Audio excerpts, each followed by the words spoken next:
ต่อกับเหตุการณ์ที่มีกลุ่มโจร10 กว่าคนพร้อมกับอาวุธครบมือบุกปูนเหือนประชาชน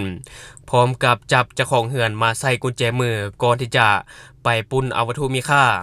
ซึ่งว่าต่อกับเหตุการณ์นี้เจ้าหน้าที่ตำรวจก็ได้ออกมาชี้แจงเป็นที่เรียบร้อย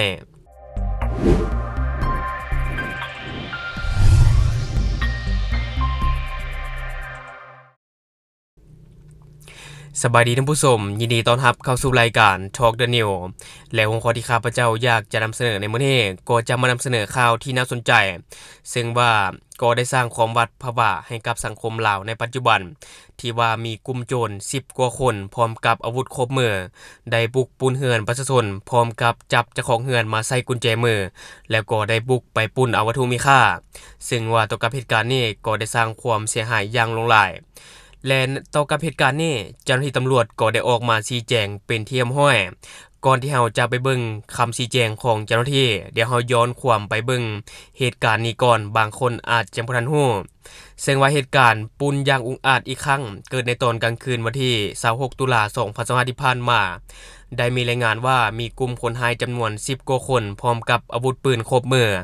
ได้บุกปุ้นเหือนประชาชนอย่างกลางหาญซึ่งว่าเหตุการณ์นี้เกิดขึ้นอยู่ที่บ้านดงเสียงดีเมืองนาไซทองนครเวียงจันทน์บริเวณไกล3แยกมาทางบ้านโพนแก้วลักษณะของการก่อเหตุก็คือว่าตามแหล่งข่าวประชาชนผู้ถือของให้ได้รายงานให้รู้ว่ากลุ่มโจรดังกล่าวได้เข้ามาจับตัวเจ้าของเรือนจากนั้นก็ได้ใส่กระแจมือไว้เพื่อปุ้นทรัพย์สินซึ่งต่อกับเหตุการณ์นี้กลุ่มโจรก็สามารถปุ้นเอาทรัพย์สินไปจำนวนหลวงหลายซึ่งประกอบมีคำรูปพรรณเงินสดเงินบาทเงินดอลลาร์เงินกีบที่ว่ากลุ่มโจรสามารถเอาไปได้ซึ่งว่าข่าวนี้ก็ได้สร้างความหวาดผวาให้กับสังคมลาวในปัจจุบันอย่างที่ได้กล่าวไปเพราะว่าเหตุการณ์นี้มันก็ถือว่าเกิดขึ้นเริ่มเห็นที่แล้วเนาะที่ว่ามีกลุ่มโจรเป็นนับ10 กว่าคนใส่อาวุธปืนครบมือไปบุกปุ้นประชาชนหรือว่าบุกปุ้นหานคำต่างๆเนี่ยนะถือว่าเกิดขึ้นอย่างต่อเนื่องแล้วท่านผู้ชมอันนี้ก็ถือว่าเป็นเรื่องที่น่าเป็นห่วงและวันนี้ข้าพเจ้าก็จะพาท่านผู้ชมไปเบิ่งคำชี้แจงของเจ้าหน้าที่ซึ่งว่าข่าวตัวนี้ข้าพเจ้าก็จะมาจากเพจหนังสือพิมพ์ลาวพัฒนาที่ว่าเขาจะได้ลงเอาไว้ก็คือว่าชี้แจงเหตุโจร18 คนบุกปุ้นทรัพย์ประชาชนอยู่บ้านดงเสียงดีเมืองนาไซทองนครเวียงจันทน์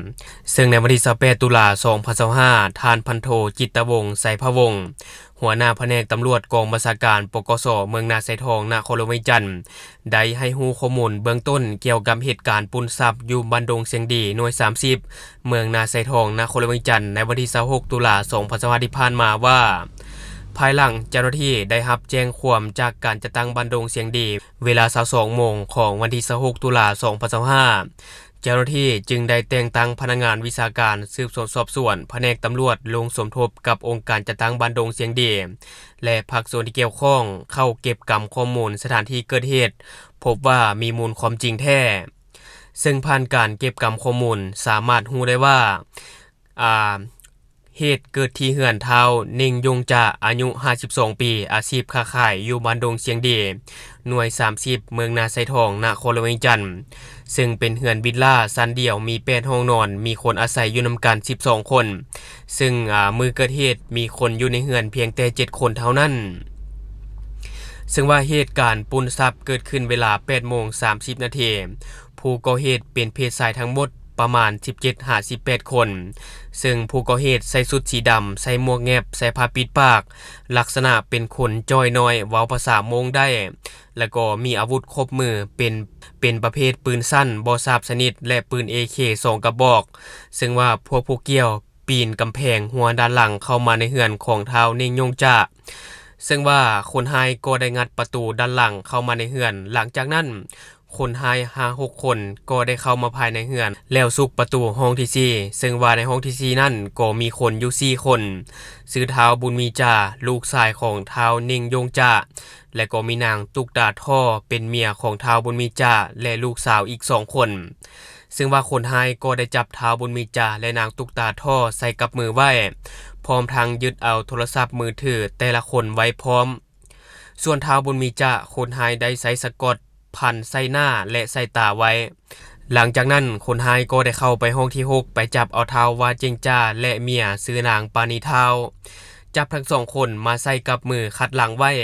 หลังจากนั้นคนไฮก็ได้เอาทุกคนมาขังรวมกันไว้ที่ห้องที่ 4และคนไฮก็ได้ใช้สะกดพันปิดปากปิดตาผู้ใหญ่เอาไว้จากนั้นคนไฮได้งัดแต่ละห้องพอฮอดห้องที่ 3คนไฮได้งัดประตูเข้าไปแต่เจ้าของที่อยู่ในห้องฮู้โตจึงได้เอาโตรีซอนอยู่กองเตียงห้องนอนเฮ็ดให้คนไฮบ่เห็น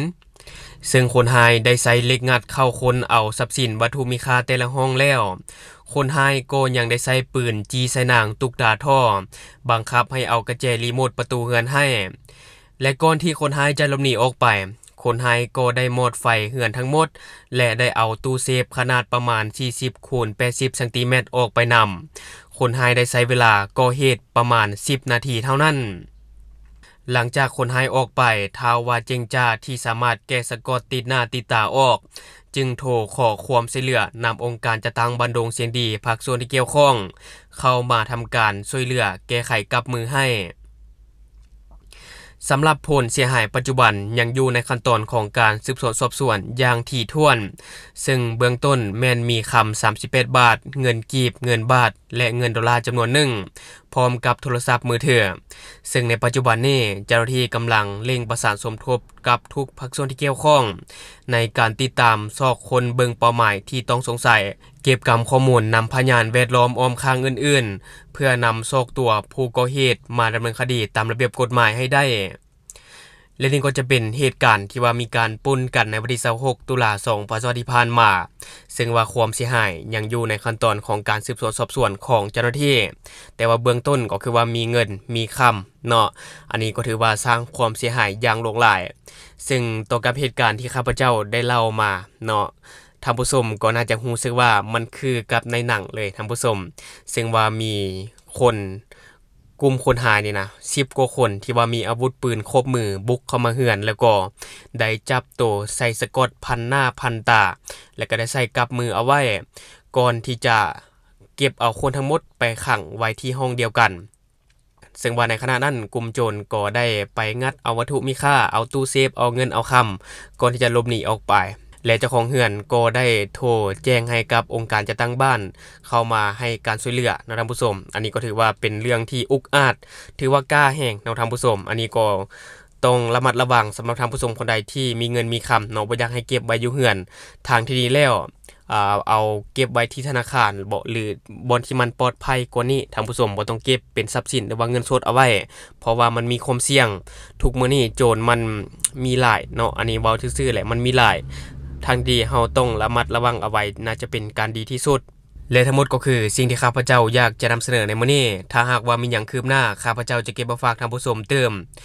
และสำหรับท่านผู้ชมคนใดที่เบิ่งคลิปของเราแล้วยังบ่ได้กดติดตามช่องก็อย่าลืมไปกดติดตามช่องเพื่อเป็นกำลังใจให้ข้าพเจ้าได้ผลิตคลิปดีๆแบบนี้ออกมาเรื่อยๆหรือสำหรับท่านผู้ชมคนใดอยากตำหนิติเตียนก็สามารถฝากไว้ได้ไปใต้คอมเมนต์ของเราแล้วเราจะเข้าไปอ่านและก็ตอบแลกเปลี่ยนประสบการณ์นํกันอย่าลืมสนับสนุนกันโดยการกดติดตามช่องขอขอบใจ